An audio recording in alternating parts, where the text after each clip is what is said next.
Dear students, இந்த கிளாஸில் என்ன பார்க்க போகிறோம் அப்படின்னா, ஃப்ளெக்ஸ் பேனர் டிசைன் எப்படி டிசைன் பண்ணுறதுங்கிறத பற்றி தான் பார்க்க போகிறோம். கோவில் திருவிழா, கல்யாணம் இதுக்கெல்லாம் ஃப்ளெக்ஸ் பிரிண்ட்டுங்கிறது முக்கியத்துவம் வாய்ந்ததாக ஆயிடுச்சு. அதனால் கடைக்கு போய் நீங்கள் நேரத்தை டிசைன் பண்ணுறதுக்குன்னு வேஸ்ட் ஆக்காமல் லேப்டாப் வச்சுருக்க குழந்தைங்க வீட்டிலேயே இதை டிசைன் பண்ணி பென்ட்ரைவில் எடுத்துகிட்டு போய் கொடுத்தா உங்களுக்கு நேரம் மிச்சம், உங்கள் இஷ்டத்துக்கும் ரெடி ஆயிரும். அதுக்கு ஃபோனை முதல்ல ரொட்டேட் பண்ணிக்கிங்க, கொஞ்சம் ஈஸியாக இருக்கும் பார்க்குறதுக்கு. இப்போ ஃபோட்டோஷாப் ஓப்பன் பண்ணி நியூ ஃபைலில் கிளிக் பண்ணி என்ன சைஸுக்கு பேனர் வேணுமோ அதை பேக்ரவுண்டு செட் பண்ணிக்கிட்டு, ஓரத்தில் லேயர்னு இருக்கு இல்லையா, விண்டோவில் ஒரு லேயர் தான் இப்போது பேக்ரவுண்டு, அதை கிளிக் பண்ணிக்கிறோம். அந்த எடிட் விண்டோ வந்துருச்சு.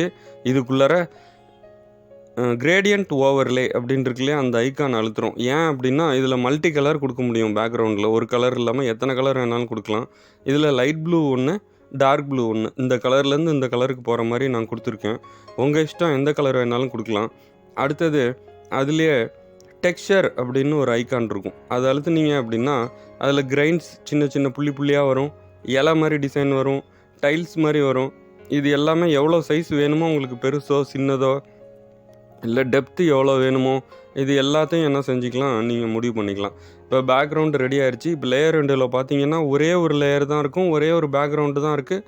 அதுக்கு நம்ம கலர் கொடுத்துட்டோம். ஆனால் இதுக்கு படம் வேணும் இல்லையா, அதுக்காக என்ன பண்ணியிருக்கோம், ஓமாந்தூர் அன்னகாமாட்சி அம்மன் கோயில் கோபுரம் இருக்குது இல்லையா, அந்த ஃபோட்டோ எடுத்துக்கிட்டோம். இதில் ஃபோட்டோ ரெக்டாங்கிளாக இருக்குது, நம்மளுக்கு கோபுரம் மட்டும்தான் தேவை, ஒயிட்டு தேவையில்லை. அதனால் ஏற்கனவே சொன்ன மாதிரி மேஜிக் வேண்டுன்னு டூல் இருக்கு இல்லையா, இது சிங்கிள் கலராக பேக்ரவுண்ட் இருந்தால் மட்டும்தான். மேஜிக் வேண்டை கிளிக் பண்ணி தேவையில்லாத ஒயிட்டில் கிளிக் பண்ணிட்டீங்க அப்படின்னா அது ஒயிட்லாம் செலக்ட் ஆயிரும். இப்போ ஷிஃப்ட்டு கண்ட்ரோல் ஐ அதை அழுத்துனீங்கன்னா கோபுரம் மட்டும் செலக்ட் ஆயிரும். கோபுரம் செலக்ட் ஆயிடுச்சா, அவ்வளோதான். இதுக்கப்புறம் என்ன பண்ணுறோம், கண்ட்ரோல் சி காப்பி பண்ணிருச்சு. இதை நேராக அடுத்தது ஏற்கனவே பேக்ரவுண்ட் வச்சுருக்கீங்க இல்லையா, அங்கே போய் கண்ட்ரோல் வி அழுத்துனீங்கன்னா அந்த கோபுரம் இங்கே வந்துருச்சு. இப்போ இந்த கோபுரத்தை left right up and down சின்னது பெருசு எப்படி வேணாலும் ஆக்கிக்கலாம். மவுஸை வச்சு இழுத்திங்கன்னாவே போதும் அந்த கோபுரத்தை.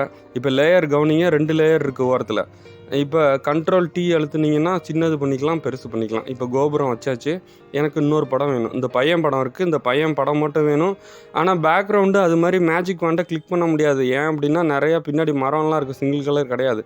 ஏற்கனவே சொன்ன மாதிரி பென் மாதிரி டூல் இருக்கு இல்லையா, பென் டூலை எடுத்து இந்த பையனை சுற்றி வரைஞ்சிட்டு அதுக்கப்புறம் கண்ட்ரோல் என்டர் கொடுத்துட்டு அப்புறம் கண்ட்ரோல் சி கொடுத்தீங்கன்னா அந்த பையன் மட்டும் செலக்ட் ஆயிரும். லேசோன்னு ஒரு டூல் இருக்குது, அது அப்புறம் ஈஸியாக அது இருக்கும். ஆனால் கொஞ்சம் அது கற்றுக்கணும், அதை நான் அப்புறம் சொல்லித்தரேன். இப்போ பென் டூலை வச்சு கட் பண்ணியிருக்கோம். அதில் ஃபெதர்னு ஒரு டூல் இருக்குது, அதான் கத்திரிக்கோலில் வெட்டின மாதிரி இல்லாமல் நிஜமாலுமே படம் ஒரிஜினல் படமாக வந்துடும்.